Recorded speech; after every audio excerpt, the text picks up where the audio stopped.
Que Deus, nosso Pai, e Jesus, nosso Mestre, em toda a sua misericórdia e bondade, permitam que neste encontro possamos estar em sintonia com os bons amigos espirituais que auxiliam o nosso esclarecimento dentro desta doutrina, que nos oportuniza a cada novo dia, a cada nova leitura edificante, a cada novo encontro doutrinário, uma nova reflexão. As máximas do Cristo e seus ensinamentos nos esclarecem e conscientizam da necessidade de melhoramento, que ainda necessitamos, para que iniciemos esse processo. E a partir da prática constante, alcancemos esse progresso moral ao qual estamos todos destinados. Que essa proteção se estenda a todos os nossos irmãos em necessidade, seja ela espiritual ou material, que alcance a cada um que esteja sedento de luz, auxílio e amparo. Ainda pedimos bom ânimo e coragem para seguirmos na caminhada, para seguirmos no caminho do amor e do trabalho. Pai, agradecemos as novas oportunidades que se apresentam em todas as situações, que possamos, a partir desse conhecimento que está sendo adquirido e construído, realizar as escolhas de maneira a fazer e trazer o bem para o mundo o qual queremos ver e viver. Que assim seja. E hoje vamos conversar sobre o livre-arbítrio, um assunto que tem disposto em várias literaturas evangélicas, mas em especial no livro O Problema do Ser, do Destino e da Dor, por Leon Denis. Tema que podemos definir como a capacidade individual de decidir por nós mesmos. E isso nos remete a duas consequências. Uma, se eu escolho, decido, eu sou responsável por essa escolha. E a outra, se eu escolho e tenho a obrigação de responder pelo que eu escolhi, pelo que eu decidi. Então, a liberdade é a condição necessária da alma, que sem ela não poderia construir o seu destino. A livre vontade, capacidade de escolha que todos possuímos, está relacionada com a liberdade, mas ela de forma limitada. E podemos usar a frase do filósofo inglês Herbert Spencer para compreendermos melhor a sua limitação, nos dizendo assim: nossa liberdade termina onde começa a do outro. Remete-nos à necessidade de respeito ao próximo, porque vivemos em coletividade. E pensemos por um instante o caos que seria vivenciarmos se cada um resolvesse proceder de maneira livre e restrita. O que tornaríamos o nosso mundo? O convívio em nosso primeiro ambiente coletivo, o familiar, a residência, a qual dividimos com os nossos mais próximos irmãos o dia a dia, se não houvesse limitações, prevalecendo o respeito, quão difícil seria. Também temos a passagem de Paulo, 1 Coríntios, capítulo 6, versículo 12, que diz assim: tudo nos é lícito, mas nem tudo convém. Ou seja, tudo nos é permitido. Eu posso escolher, mas nem tudo me convém. E à primeira vista, a liberdade do homem parece muito limitada no círculo de fatalidades que o encerra, como necessidades físicas, condições sociais, interesses ou instintos.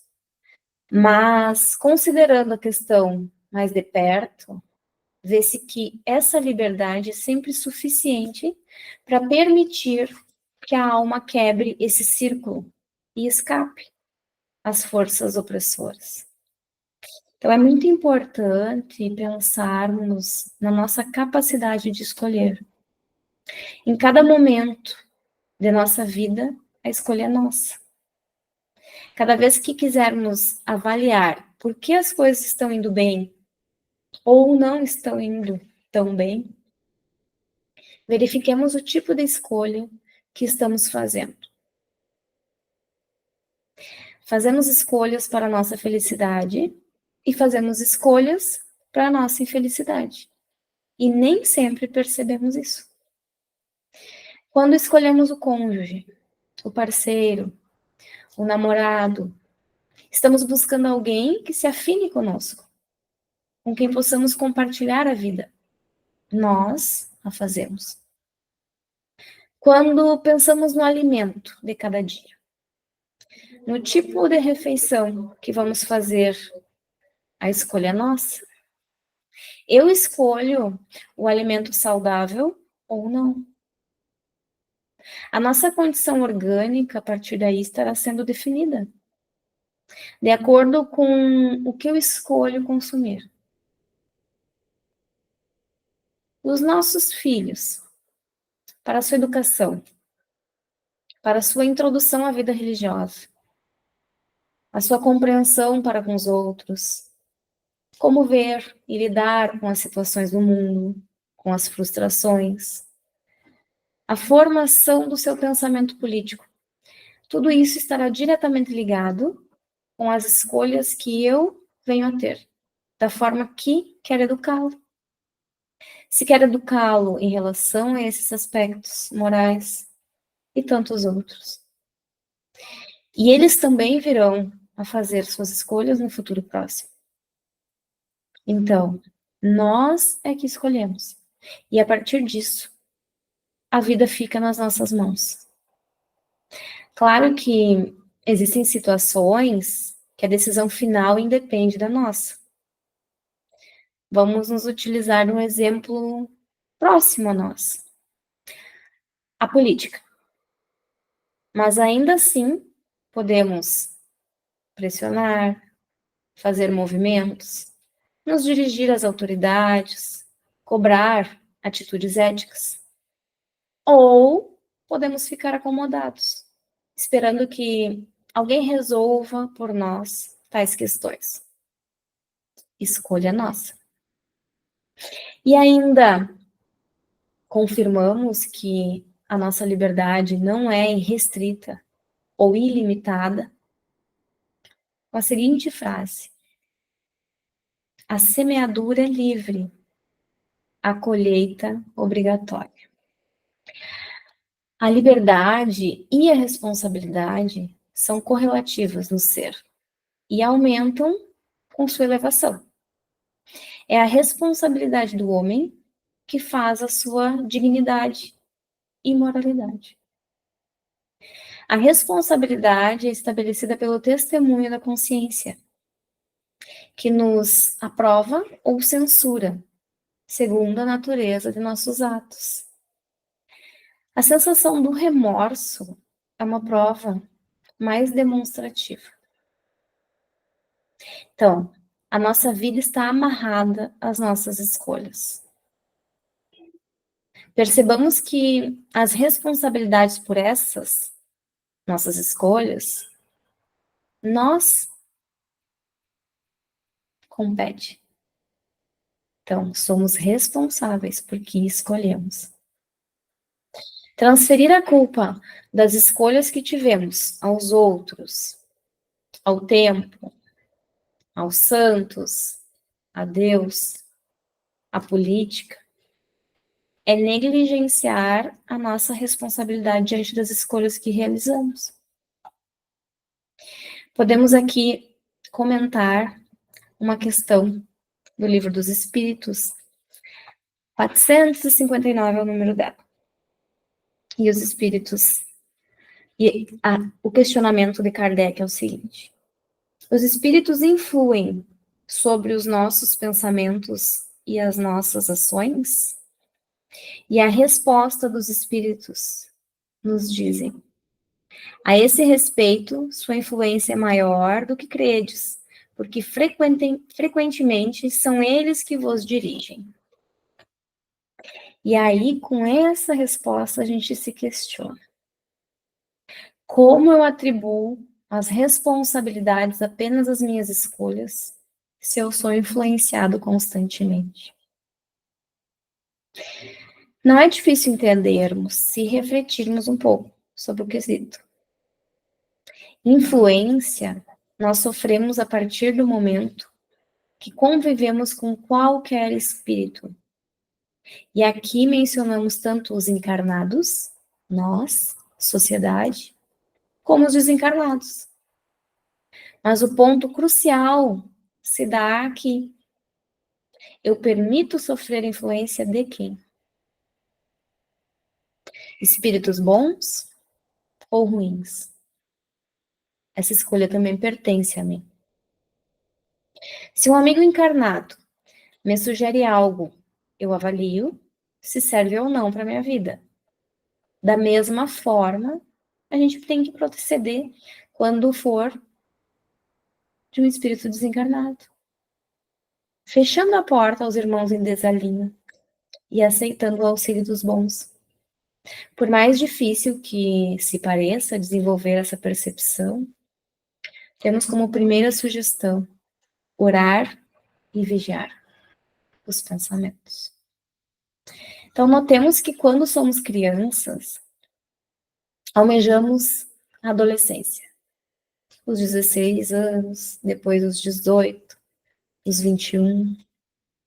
Queríamos ter liberdade, mas não sabíamos das responsabilidades diante dela. O conhecimento estava começando a ser adquirido, a ser trabalhado, modificado na infância.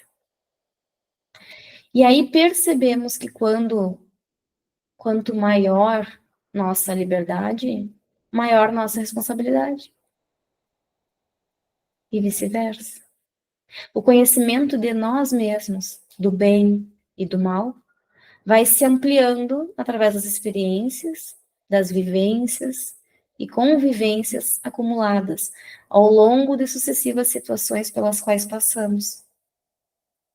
E a própria doutrina nos revela que quanto mais aprendemos, mais seremos cobrados, justamente porque saberemos e sabemos das responsabilidades às quais responderemos.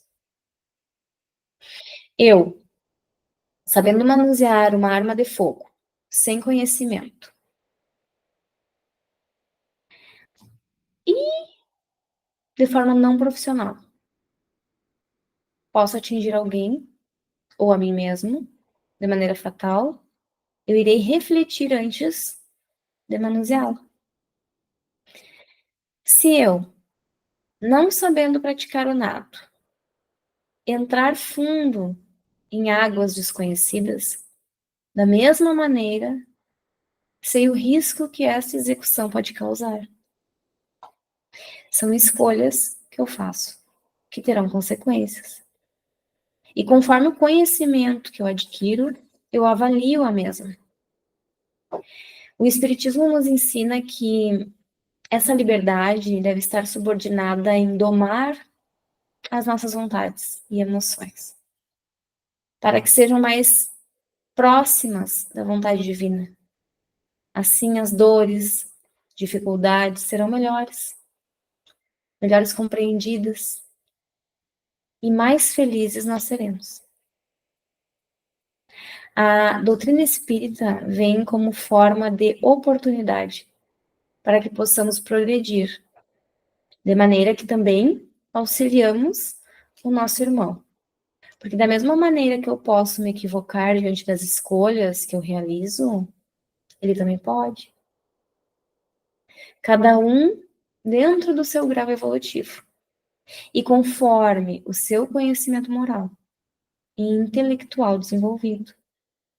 Então, quando eu me equivoco diante de alguma escolha realizada, peço misericórdia para comigo.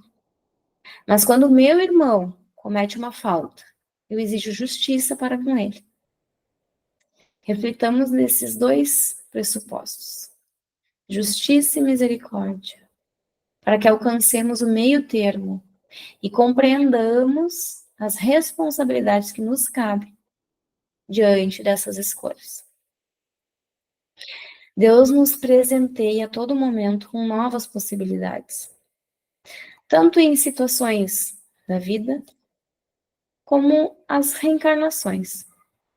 E sempre se apresentam momentos que podemos praticar o bem. Façamos o mesmo para com o nosso irmão. Possibilitemos a ele uma nova oportunidade. Lembramos que quando nos parecer que a justiça dos homens ou da sociedade deixa passar desapercebido algumas situações difíceis que mereciam certas medidas e atitudes pelo desalinho com as leis materiais e morais, nós temos a nossa querida consciência, que é a lei de Deus, que está dentro de cada um. E ela mesma irá proceder de forma justa, onde não é necessário apontarmos o dedo para o equívoco do outro. Possamos, dentro dessa reflexão, encontrar subsídios, reforço espiritual e fortalecimento para que enfrentemos nossa caminhada de encontro ao nosso melhoramento. E desejosos de um excelente retorno aos afazeres, ou mesmo descanso a todos, encerramos este encontro. Uma boa noite, que assim seja.